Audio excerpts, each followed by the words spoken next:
Hi guys! Welcome and welcome back to my channel. So today's video guys, ipapakita ko sa inyo kung ano yung buhay ko bilang isang katulong dito sa Hong Kong.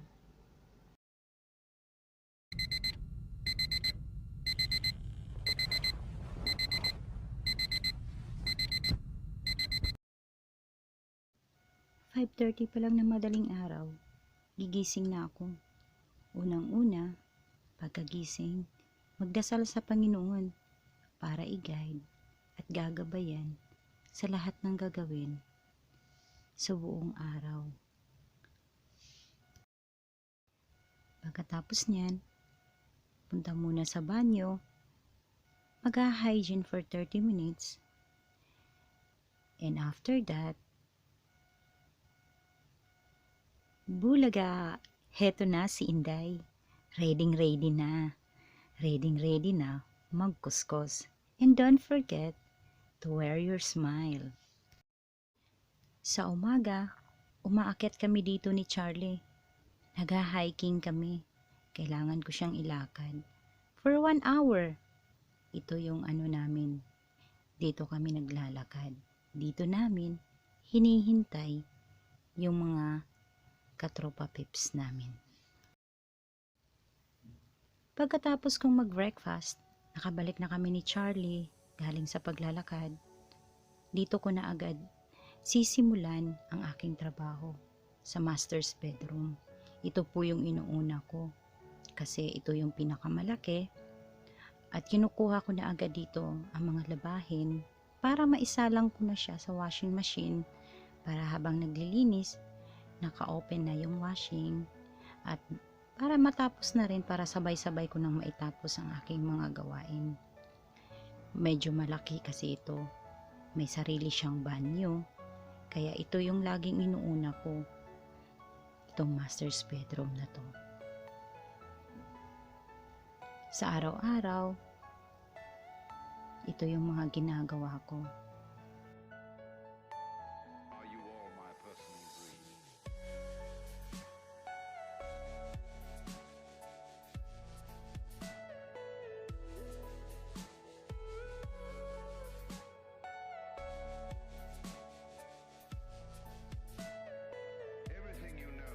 Ito po yung master's bathroom guys. Medyo malaki-laki ito. Pag mamalasin, madumi ang toilet bowl, aabot ako ng 40 to 45 minutes maglinis. Pero kung hindi naman, 30 minutes lang, matatapos na ako. Kasi araw-araw ko naman talaga siyang nililinis. Kaya hindi masyado siyang madumi. And naglalagay din pala ako ng gloves. Lalo na pag naglilinis na ako ng toilet bowl. Kasi hindi ko kayang maglinis ng toilet bowl na walang gloves. Kasi minsan, masarap kumain na nakakamay. Pero kung hindi ako naka-gloves, nandidiri ako. Iniisip ko lagi ang paglilinis ko sa toilet bowl. Kaya lagi akong may gloves. Ito po yung trabaho ko sa araw-araw. Kaya, ang hirap maging OFW. Kailangan ko lang bilisan ang aking trabaho kasi marami pa.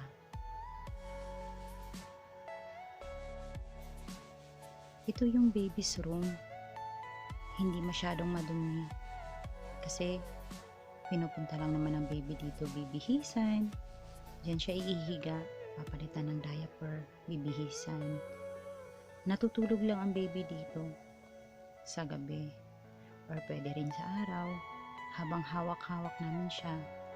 Dito ko siya pinapatulog kasi mas gusto ko dito, madilim kasi. Kaya dito ko siya tinatambay pag pinapatulog ko siya. Kaya hindi siya masyadong madumi. Mabilis ko lang siyang linisin.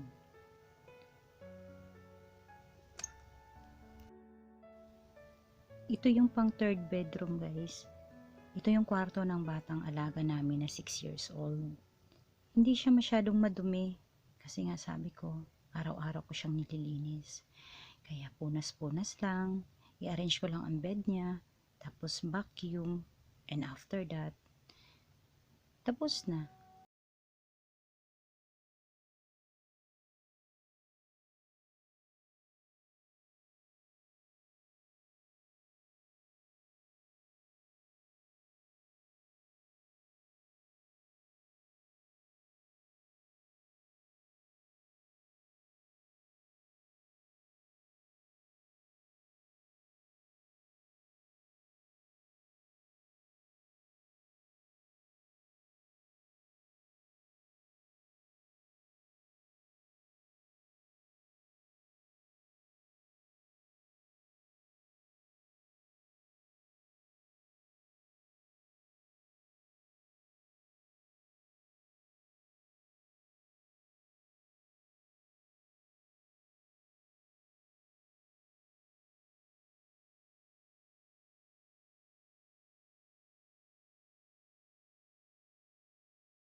Kung ako lang mag-isa, nililinis ko itong living room. Halimbawa po naka-off ang aking kasama. Naghuhugas. Akin ang lahat ang magiging trabaho kung ang kasama ko ay naka-off. Ito yung pinakaano talaga, yung kumakain ka, kandong-kandong mo ang baby. Kasi hindi ko siya mailapag kasi iiyak siya. Kaya no choice talaga. Kahit kumain, karga-karga ko siya.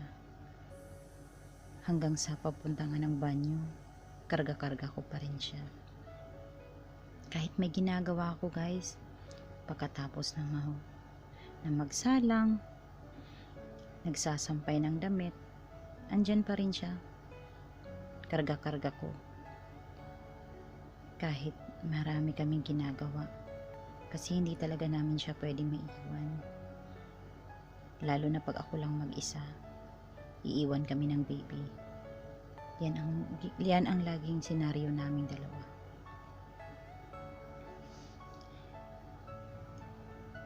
Minsan din, nagka-car wash kami.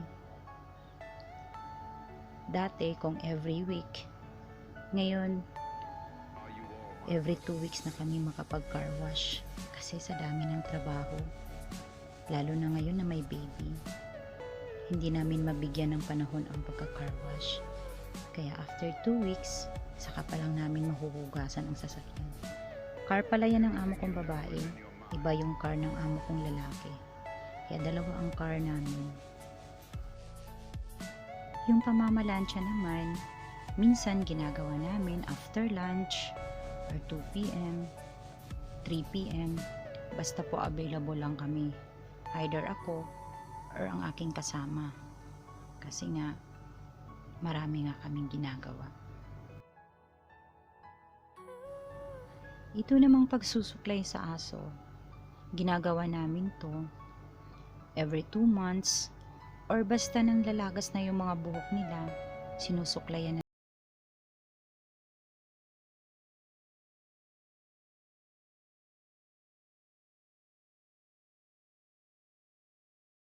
na yung buhok nila, magiging shiny.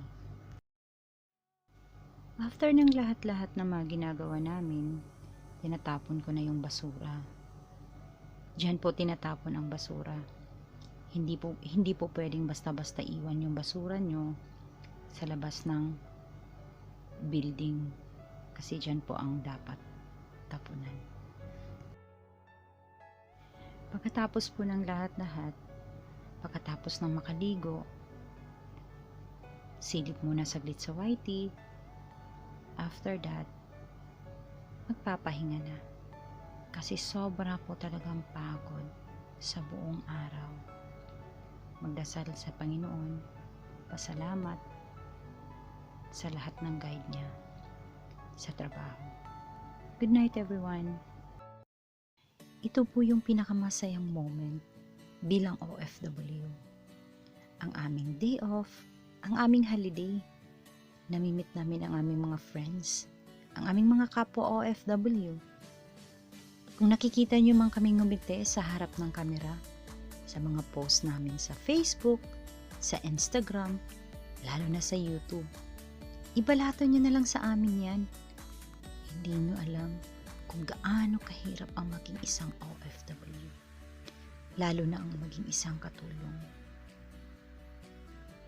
Simpleng kamusta niyo lang, simpleng tanong niyo, kumain na ba kami? Kumusta kami? Okay ba kami?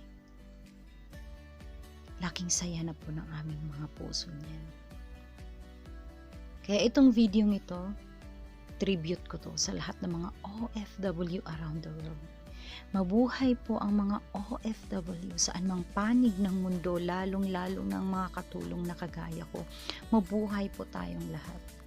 Huwag nating ikahiya ang ating trabaho.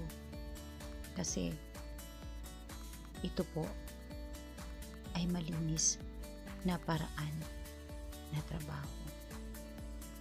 Sa lahat po ng mga OFW, huwag nating kalimutang magdasal and ask guidance kay God lahat ng ating mga gagawin na i-guide niya tayo sa lahat ng ating mga gawain. Hindi madali ang maging OFW. Pero ganun pa man, nakangiti pa rin kami para sa kinabukasan ng pamilya at sa mga anak. Sana po nabigyan ko kayo ng inspirasyon sa video ito, lalo na ang mga kapwa ko OFW. Maraming salamat sa inyong panunood guys, at magkita-kita po tayo sa susunod ng aking vlog.